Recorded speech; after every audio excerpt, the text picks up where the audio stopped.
Hello students, welcome to Gyanjyoti coaching centre. Gyanjyoti coaching সেন্টারের পক্ষ থেকে তোমাদের সকলকে জানাই আরো একবার স্বাগত। তো স্টুডেন্টস, আজকে আমি যে বিষয় নিয়ে পুনরায় তোমাদের সামনে চলে এসেছি তা হলো পল্লব কারা। তো আলোচনা শুরু করার পূর্বে তোমাদের একটা ছোট্ট ইনফরমেশন দিয়ে রাখি। তোমরা যারা এখনো আমাদের সাথে যুক্ত হওনি কিংবা যুক্ত হতে চাইছো, তারা উপরে এই দুটো নাম্বারের মধ্যে যে কোনো একটিতে যোগাযোগ করে আমাদের সাথে যুক্ত হতে পারো। চলো আর দেরি না করে আমরা আজকের আলোচনা শুরু করি। তো আজকের আলোচনার বিষয় হলো পল্লব কারা।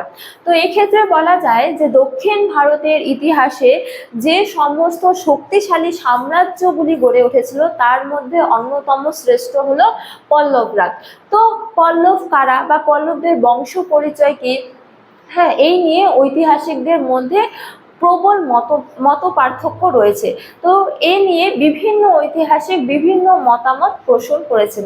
যেমন ডক্টর জয়সওয়াল বলেছেন যে পল্লবরা ছিল ব্রাহ্মণ বকাটক বংশের সঙ্গে যুক্ত।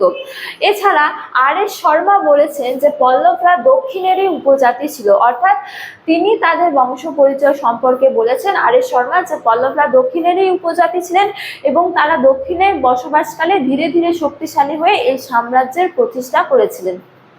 আবার বিএল রাইল বলেন যে পল্লবরা ছিল পার্শ্বিক পল্লবদের সঙ্গে যুক্ত, অর্থাৎ ভারতবর্ষের পল্লব এবং ভারতবর্ষের পল্লবরা পার্শ্বিক পল্লবদের সঙ্গে যুক্ত ছিল।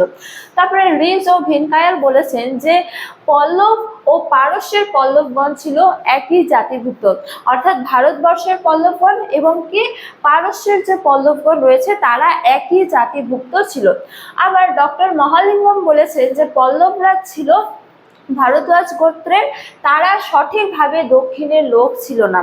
তো ডক্টর মহালিঙ্গম বলেছেন যে পল্লবরা ভারদ্বাজ গোত্রের ছিল কিন্তু তারা দক্ষিণের অধিবাসী ছিল না, তারা অন্য কোনো স্থান থেকে দক্ষিণে বসবাস করত এবং দক্ষিণে থাকাকালীন তারপরে তারা এই বিরাট সাম্রাজ্যের প্রতিষ্ঠা করেছিলেন।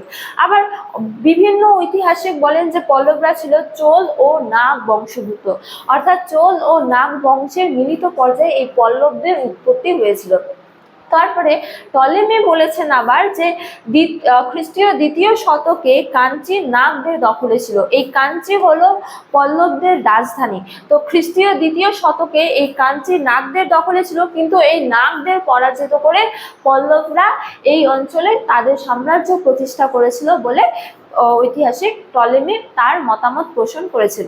তো স্টুডেন্টস, এই ছিল আজকের আমার আলোচনার বিষয়। তোমাদের আলোচনা ভালো লাগলে অবশ্যই ভিডিওটি লাইক করে বন্ধুদের সঙ্গে শেয়ার করো এবং আমাকে অবশ্যই কমেন্ট করে জানিও তোমাদের ভিডিওটি কেমন লেগেছে। তোমাদের সাথে দেখা হবে অন্য এক ভিডিওতে অন্য এক টপিক নিয়ে। ততক্ষণ ভালো থাকো, সুস্থ থাকো। Thank you.